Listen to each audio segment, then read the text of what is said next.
Shalom umat percaya dimanapun kita berada, Tuhanlah yang menyediakan segala sesuatu bagi kita. Bahkan Dia adalah panji-panji kemenangan kita, sehingga menjadi kekuatan kita untuk menghadapi apapun yang ada di depan kita hari ini. Mari kita berdoa, kita meneduhkan hati, meyakini bahwa Tuhan akan menyertai setiap langkah kita hari ini. Terima kasih Tuhan, Engkaulah Allah yang besar, Allah yang mulia, El Shaddai. Engkau menyertai kami di setiap langkah kami. Bahkan hari ini kami tahu Engkau beserta dengan kami menghadapi apapun, sehingga kami menjadi pribadi yang berkemenangan di hadapan-Mu. Terpujilah nama-Mu Tuhan.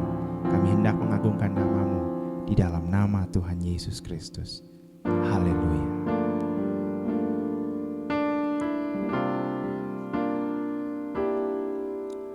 Because of who you are, I give you glory. Because of who you are, I give you praise.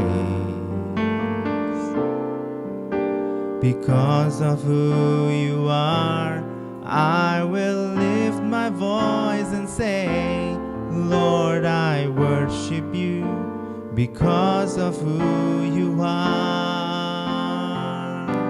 Lord, I worship you because of who you are. Sekali katakan, because of who you are. Because of who you are, I give you glory. Because of who you are, I give you praise. Because of who you are, I will lift my voice and say, Lord, I worship you because of who you are. Lord, I worship you because of who you are. Jehovah Jireh, Jehovah Jireh, my provider. Jehovah Nissi, Lord, you reign in victory. Jehovah Shalom, my Prince of Peace, and I worship you because of who you are. Lord, I worship you. Lord, I worship you because of who you are. Because of who you are, Lord. Because of who you are, I give you glory. Because of who you are, I give you praise. Because of who you are, I will lift my voice and say, Lord, I worship you because of who you are. Lord, I worship you because of who you are. Jehovah Jireh, Jehovah Jireh, my provider.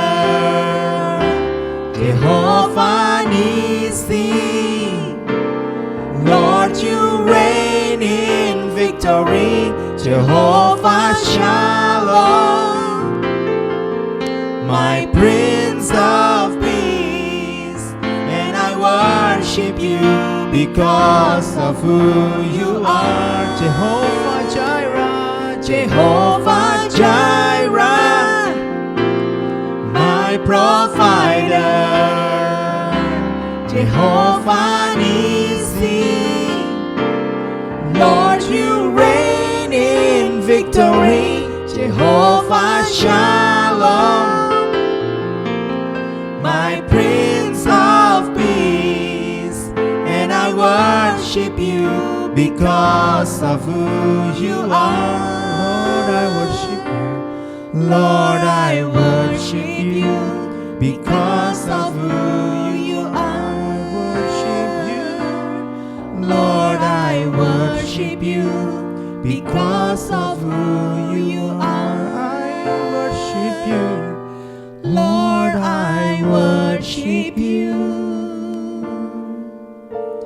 Because of you are. Hallelujah.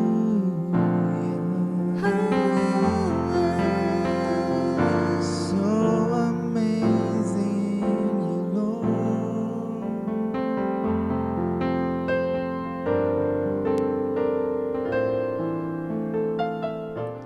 Shalom umat percaya, apa kabar?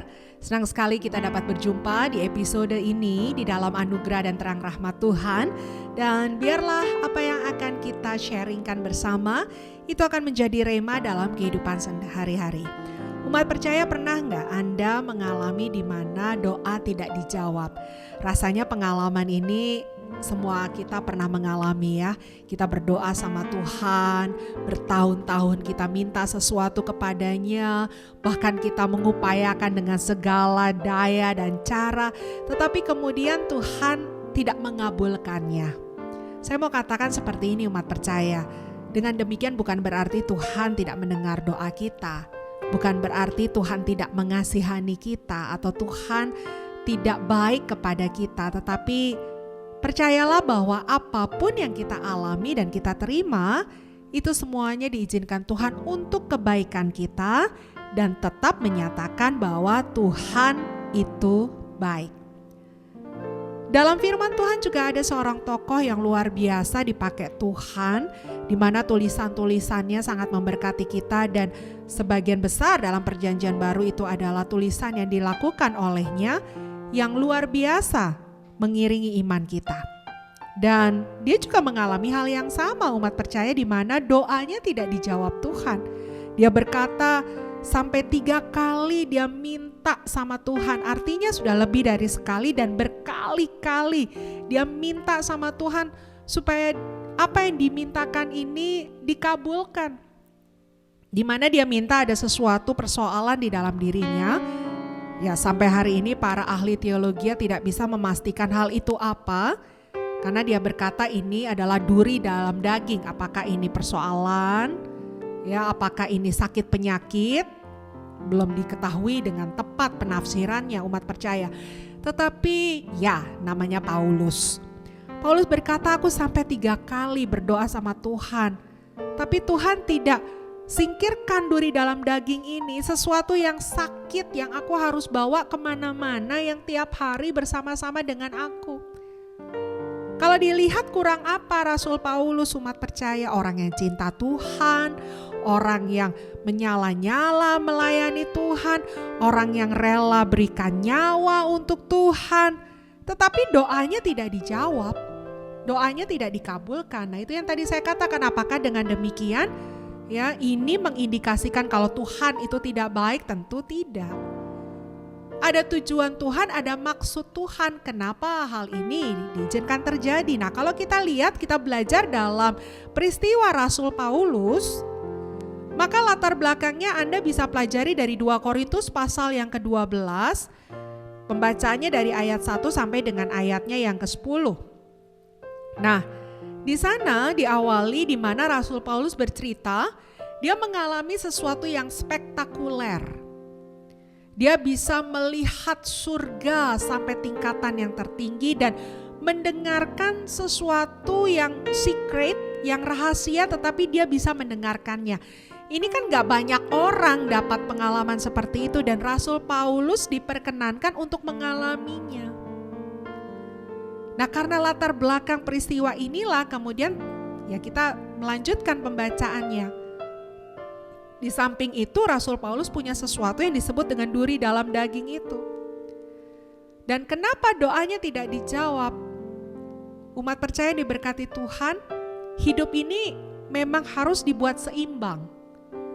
Jadi tidak melulu kita mengalami kehidupan yang cocok, yang kita suka, yang menyenangkan dalam kehidupan kita.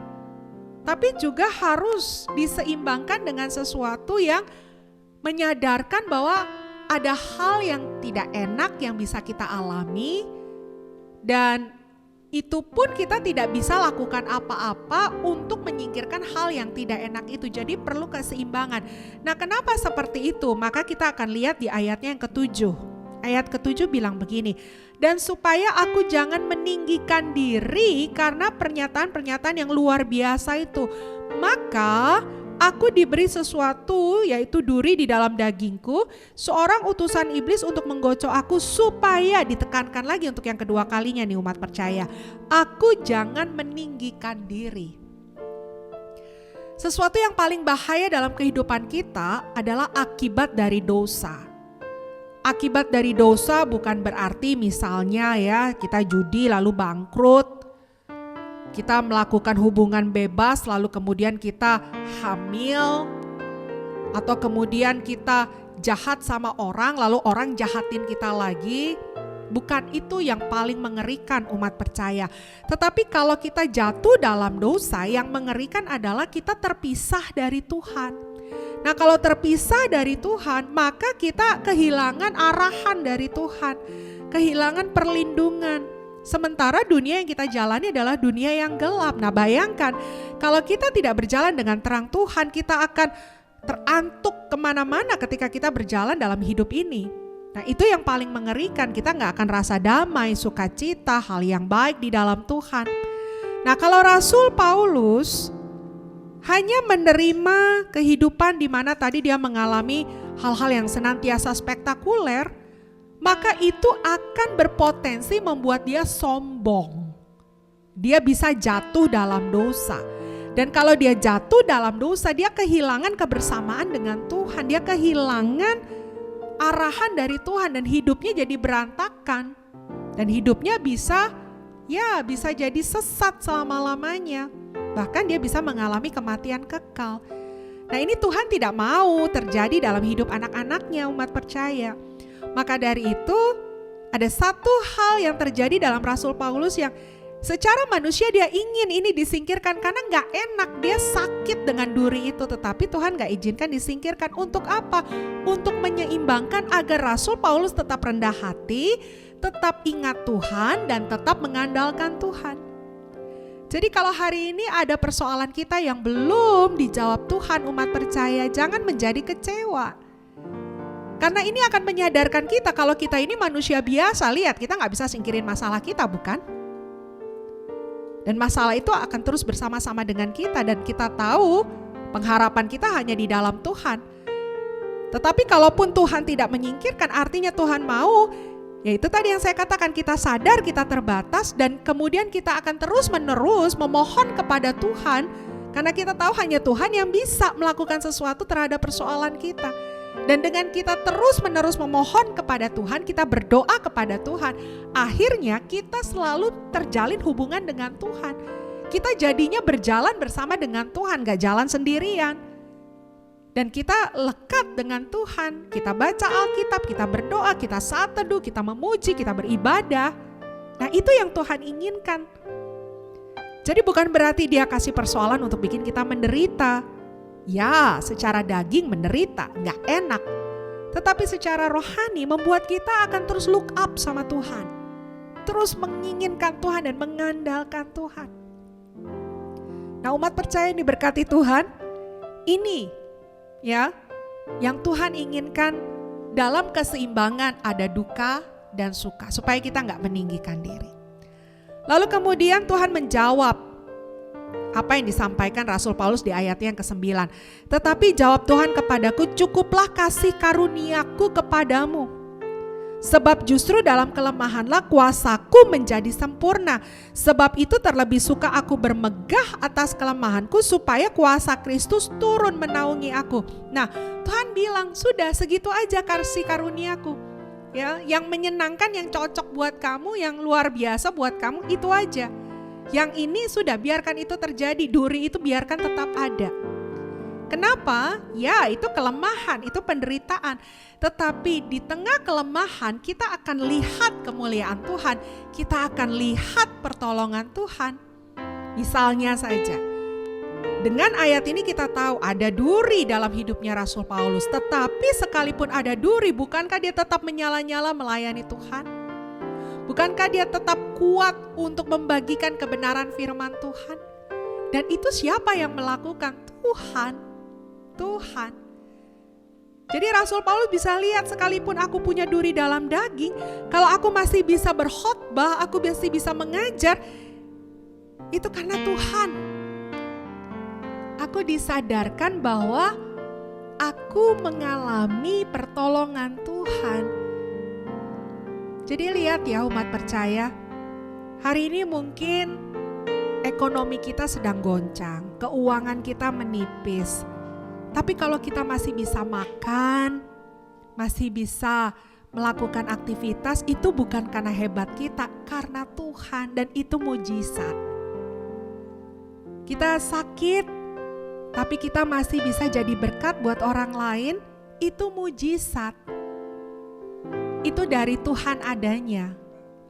Kita sadar betul karena memang kita lemah, tapi kita bisa melakukan itu karena Tuhan bekerja dalam hidup kita. Nah, itu yang Tuhan ingin perlihatkan kepada kita. Sehingga hari ini, kalau ada di antara Anda umat percaya sedang mengalami persoalan dan doamu belum juga dijawab Tuhan, jangan bersedih hati, jangan berkecil hati, karena tetap ada tujuan yang baik yang Tuhan lakukan dalam hidup kita. Makanya tadi Rasul Paulus berkata, di dalam kelemahanlah maka aku kuat, dan aku lebih suka. Akhirnya dia malah berani berkata begitu, aku lebih suka dalam kelemahan, karena di dalam kelemahan justru aku akan melihat perbuatan-perbuatan Tuhan yang ajaib. Jadi hari ini, apapun persoalan kita, ini adalah kesempatan untuk kita melihat mujizatnya Tuhan, kebesarannya Tuhan, anugerahnya Tuhan. Apakah memang sungguh-sungguh Tuhan tidak akan jawab doa itu, kita juga tidak tahu. Tapi kalaupun tidak dijawab, tidak mengapa. Kalau dijawab kita bersyukur, kalaupun tidak dijawab kita tahu apa maksud dan tujuan Tuhan. Sehingga hari ini tetap bersukacita, tetap bersyukur dalam segala perkara, dan biar bibir lidah kita selalu berkata, Tuhan itu baik. Kita berdoa. Haleluya, haleluya, haleluya. Apapun yang kami alami hari ini Tuhan, kami sudah mendengarkan firman-Mu, biarlah tidak menjadi alasan untuk kami bersedih. Tapi apapun yang kami alami, sesuatu yang mungkin tidak nyaman buat kami, justru itu menjadi kesempatan bahwa kami akan melihat mujizat dan kemuliaan Tuhan. Dikuatkanlah setiap hati umat percaya dimanapun mereka berada. Mereka tidak menjadi kecewa karena doa mereka belum dijawab. Mereka tidak meninggalkan Tuhan dan kecewa karena kerinduannya belum terrealisasi. Tetapi mereka akan semakin menyala-nyala justru karena mereka tahu Tuhan tidak meninggalkan mereka. Terima kasih Bapa di surga, bila firman yang kami dengar bukan hanya sebagai pendengaran di telinga kami, tetapi jadi rema di hati dan pikiran kami, dan lebih daripada itu, kami melakukan firman-Mu sehingga nama Tuhan dipermuliakan. Diberkatilah umat percaya dimanapun mereka berada. Biarlah mereka terus mengandalkan Tuhan dan menyaksikan kemuliaan Tuhan. Terima kasih Bapa, kami serahkan bangsa dan negara kami di dalam tangan pengasihan-Mu, Tuhan berkati. Kami pun melihat di tengah-tengah keterbatasan negara kami, tangan Tuhan tidak pernah meninggalkan bangsa kami. Terpujilah Engkau Yesus. Di dalam nama Tuhan Yesus, kami berdoa dan mengucap syukur. Haleluya. Amin. Tuhan Yesus memberkati. Shalom umat percaya. Kami berterima kasih karena Anda sudah bergabung dalam program acara kami, bahkan sudah setia mengikuti program acara ini. Untuk itu jangan lupa untuk subscribe, like, komen, bahkan men-share program ini kepada pihak-pihak yang lainnya, di mana Anda juga bisa menjadi saluran berkat agar firman Tuhan yang disampaikan dalam program acara ini dapat diterima di banyak pribadi, dan mereka diberkati, mereka dikuatkan, dan nama Tuhan dipermuliakan. Kalau Anda ingin mengetahui rangkaian kegiatan kami Siloam Community, Anda bisa menghubungi nomor hotline yang tertera atau yang tertulis di deskripsi yang ada, dan kami rindu untuk kita bersama-sama bersekutu memuliakan Tuhan dan menikmati berkat-berkat-Nya. Tuhan Yesus memberkati.